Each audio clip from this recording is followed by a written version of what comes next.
عطا فرمائے گا۔ کمزور سا مسلمان، لڑکھڑاتا سا مسلمان دیکھتا ہوں کرتا ہوں، اور یہ بھی نہ دیکھا کریں بھائی ایمان یقین کو استقامت کے درجے پہ لیں، یہ نہ دیکھا کریں کہ وہ کیسے دے گا، وہ کسی وسیلے کا محتاج نہیں ہے، وسیلے کو پسند کرتا ہے، پر وسیلے کا محتاج وہ بغیر وسیلے کے بھی دے دیتا ہے۔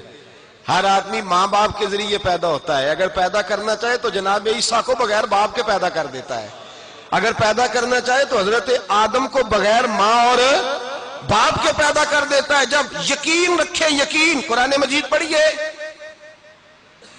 حضرت موسیٰ علیہ السلام فرعون کے دربار میں کھڑے ہیں، چاروں جانب دشمن ہی دشمن ہے،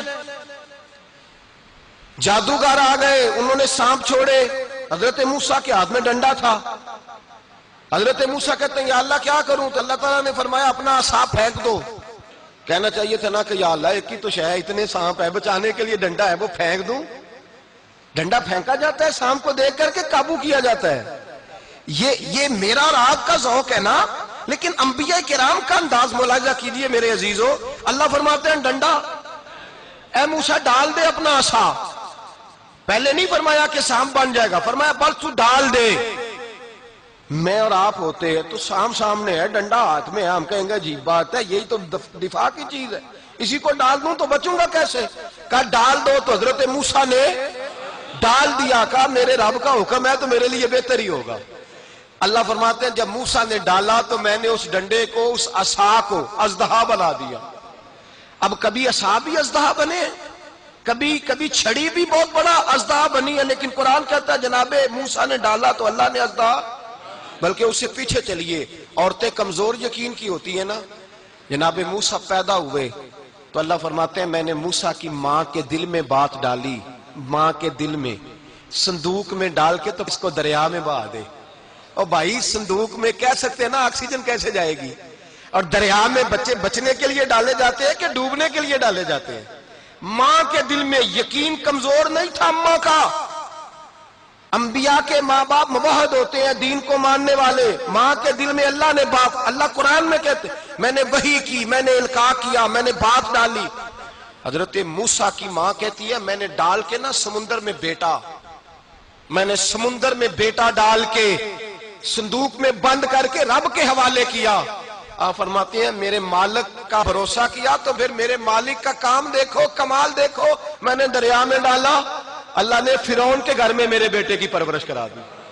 یہ یقین کہ حضرت موسیٰ کے پاس قوم آئی، قرآن پڑھیے، کہا جناب پانی چاہیے، وَإِذِ اسْتَسْقَىٰ مُوسَىٰ لِقَوْمِهِ، موسیٰ نے اپنی قوم کے لیے پانی مانگا، ہم نے کہا فَانْفَجَرَتْ مِنْهُ اثْنَتَا عَشَرَةَ عَيْنًا، اپنا ڈنڈا پتھر پہ مارو۔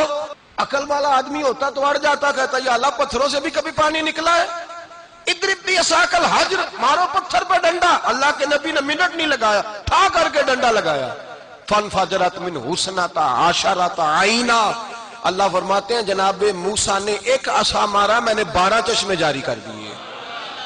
تو لے تو اللہ کرتا ہے، اللہ کہتا ہے پڑھ نماز روزی دوں گا، کہتا ہے سوچتا ہوں۔ اللہ فرماتا ہے آجا مسجد میں تیرا ہو جاؤں گا، کہتا ہے دیکھتا ہوں۔ رب فرماتا ہے تو میرے محبوب کی غلامی کر، میں تجھے محبوب بنا لوں گا۔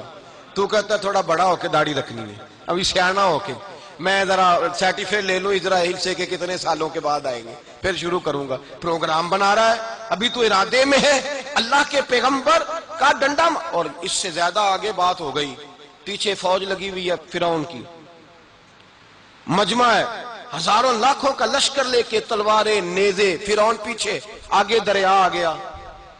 حضرت موسیٰ علیہ السلام کھڑے ہیں، اب کدھر جائیں؟ اللہ پاک نے فرمایا مارو ڈنڈا۔ کہاں؟ پانی پہ ڈنڈا مارو۔ اب حضرت موسیٰ علیہ السلام پانی پہ ڈنڈا مارے تو پانی ابھرے گا، اس سے زیادہ کیا ہوگا؟ پہلے پتھر پہ ڈنڈا مروایا تو پانی نکلا، اب پانی پہ ڈنڈا مروایا، فَإِذْ فَرَقْنَا بِكُمُ الْبَحْرَ فَأَنْجَيْنَاكُمْ وَأَغْرَقْنَا آلَ فِرْعَوْنَ۔ اللہ فرماتے ہیں موسیٰ نے پانی پہ ڈنڈا مارا تو میں نے پانی میں رستے بنا دیے۔ ایک جگہ ڈنڈا مارا تو پانی نکل آیا، دوسری جگہ عصا مارا تو پانی خشک ہو گیا، 12 چشمے بن گئے، 12 رستے بن گئے دریا میں سے۔ حضرت موسیٰ علیہ السلام گزر گئے، اور اللہ فرماتے ہیں فرعون بھی آیا تو اسے میں نے غرق کر دیا، اور وہ کھڑا دیکھتا ہی رہ گیا کہ بنا کیا ہے۔ یہ تو بات ہے حضرت موسیٰ کی، میرے مصطفیٰ کے غلام، حضرت سعد بن ابی وقاص قادسیہ کی جنگ کے لیے نکلے، رستے میں دریائے نیل آ گیا۔ حضرت سیدنا سعد بن ابی وقاص اب کہاں سفر طے کر کے آئے، کہتے ہیں پتہ ہی نہیں تھا کہ دریا آ جائے گا، اب دور دور تک پل کوئی نہیں۔ صحابہ کہتے ہیں دشمن للکار رہا، حضرت سعد بن ابی وقاص دریا کنارے کھڑے ہوئے، ایمان، یقین اور استقامت، ڈٹ گئے، کہنے لگے او دریا، اگر تو حضرت موسیٰ کی نافرمان قوم کو رستہ دے سکتا ہے، محمد عربی کے وفادار نوکر ہیں، ہم تو رسول اللہ کے ماننے والے ہیں، دشت تو دشت ہے، دریا بھی نہ چھوڑے ہم نے، بحر ظلمات میں دوڑا دیے گھوڑے ہم نے، فرمایا چھوڑ رستہ۔ صحابہ کہتے ہیں اس وقت ہم نے نعرے لگائے جب دریا نے رستہ ہی چھوڑ دیا۔ کہتے ہیں پھر اللہ رسول پر ہم ذکر کرنے لگے، درود پڑھنے لگے، دریا سے رستے بن گئے۔ فرماتے ہیں 10,000 کا لشکر گزر گیا، اس پار جب گیا نا تو حضرت سعد بن ابی وقاص نے پھر مجمع پہ نظر ڈالی، فرمایا کسی کی کچھ ہے تو نہیں رہ گئی پانی میں، کوئی دریا میں چیز تو نہیں رہ گئی۔ ایک صحابی کہنے لگے میرا مٹی کا پیالہ رہ گیا ہے۔ یار ذرا دیکھیے انداز دیکھیے، مٹی کا پیالہ، او یار چھوڑ پرا، مٹی کا پیالہ کیا ہوتا ہے، اب تو مٹی کے پیالے کی بات کرے گا، چھوڑ دے، کیا کرتا ہے؟ اس نے کہا پیالہ میرا رہ گیا ہے۔ تو حضرت سعد بن ابی وقاص کہنے لگے کیوں ہمارا پیالہ رہ جائے، ہم رسول اللہ کے نوکر ہیں۔ ایمان، یقین اور استقامت کی دولت، پھر دریا کی طرف دیکھا، کہنے لگے چل یار ہمارا پیالہ بھی واپس کر دے۔ صحابہ کہتے ہیں دریا کی لہر آئی اور پیالہ بھی واپس کر گئی۔ اور میرے بھائی جب ایمان کی دولت، یقین کی دولت، اعتماد کی دولت، جو بابا کہتا ہے نا کہ معاذ اللہ تعالیٰ الو کا خون لے آؤ اور شیر کی کھلڑی لے آؤ، میں کالا پیلا نیلا جادو کروں گا، اس پر لوگ دوڑ کے جاتے ہیں، 50-60 ہزار روپیہ بھی دے آتے ہیں دوڑ کے۔ اور اگر کہا جائے کہ مسجد آؤ 4 رکعت نماز پڑھو، حاضری دو مسجد کی، تو کہتے ہیں معرفت والے ہیں، معرفت والے نماز ہی نہیں پڑھتے، وہ کون سی معرفت ہے؟ یہاں اللہ کی بارگاہ میں جھکنے کا، چونکہ یہ لیٹ ہے نا، یہ پتہ نہیں جنت میں جا کے ملے گا، کب ملے گا، معاذ اللہ۔ لوگ دنیا داری کے معاملے میں پس جاتے ہیں، حکمران نے وعدہ کر دیا ہے سڑکیں پکی ہو جائیں گی، خوشحالی ہو جائے گی، موجیں لگ جائیں گی، لوگ لائنوں میں کھڑے ہیں ووٹ دینے کے لیے، اور تیرے رب نے کہا ہے تو مجھ سے ڈر جا، میں تیری دنیا بھی اچھی کر دوں گا، آخرت بھی اچھی کر دوں گا، تو ادھر آ میری بارگاہ میں جھک۔ لوگ اعتماد اور یقین کو اوہام پرستی کا شکار ہیں، ہم لوگ وہم کا شکار ہیں، ہم لوگ بدشگونی، ایسے ہو جائے گا ویسے ہو جائے گا، ہم ان چیزوں کا شکار۔ بھائی اعتماد کی دولت پیدا کریں، یقین اپنے اندر پیدا کریں، ایمان پیدا کریں، ڈٹ جائیں رب رسول کا نام لے کر۔ حضرت عمر کا زمانہ تھا، مصر فتح ہو گیا، حضرت عمر بن عاص گورنر بنے۔ رواج یہ تھا مصر کے اندر کہ ایک دریا چلتا تھا، دریائے نیل، اور سارے مصر کا انحصار اسی دریا پہ تھا، فصلوں کو پانی بھی لگتا اسی سے، جانور بھی اسی سے پانی پیتے، کھیتیاں بھی اسی سے سیراب ہوتی۔ سال کے بعد وہ دریا خشک ہو جاتا تھا، سال کے بعد وہ دریا خشک ہوتا، اور جب خشک ہوتا نا تو ایک کواری لڑکی قتل کر کے دریا میں ڈالتے، پھر وہ دریا چلتا۔ آج بھی بہت ساری جگہوں پہ اوہام پرستی ہے، کہتے ہیں ہمارے آستانے کا طریقہ ہے۔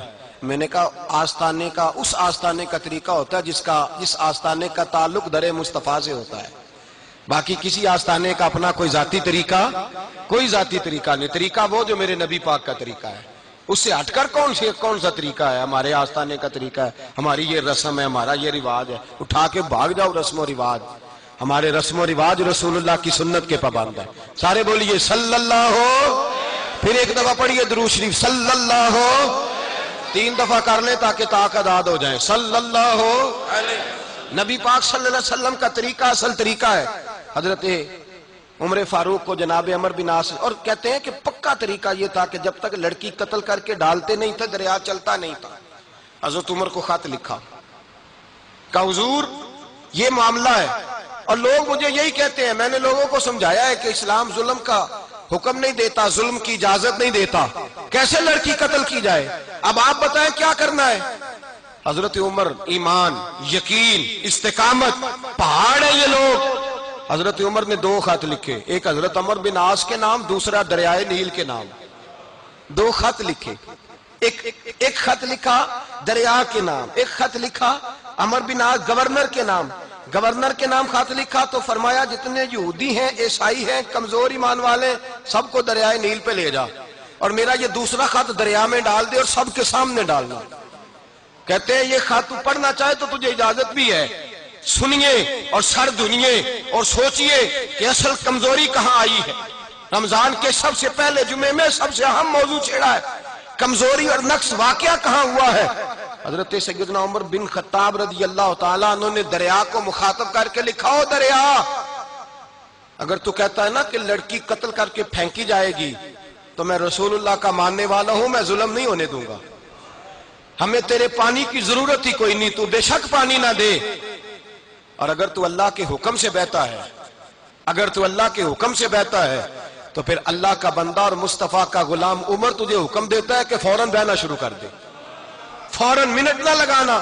حضرت سیدنا عمر بن عاص فرماتے ہیں لشکروں کے لشکر لے کے میں دریائے نیل پہ پہنچا اور بھرے مجمع میں جناب عمر کا خط میں نے ڈالا تو دریا نے بہنا شروع کر دیا. فرماتے ہیں دریا بہنے لگا اور غیر مسلم کلمہ پڑھنا شروع ہو گئے. لوگ مجھے کہنے لگے کیا دکھایا ہے جو کلمہ پڑھ رہے ہیں؟ تو میں نے کہا دکھایا کچھ بھی نہیں، یہ حضرت عمر کے ایمان کی قوت کی برکت ہے کہ بہت سارے لوگوں نے کلمہ پڑھنا شروع کر دیا. یہ ایمان کی قوت. ڈرو مسلمان، سہما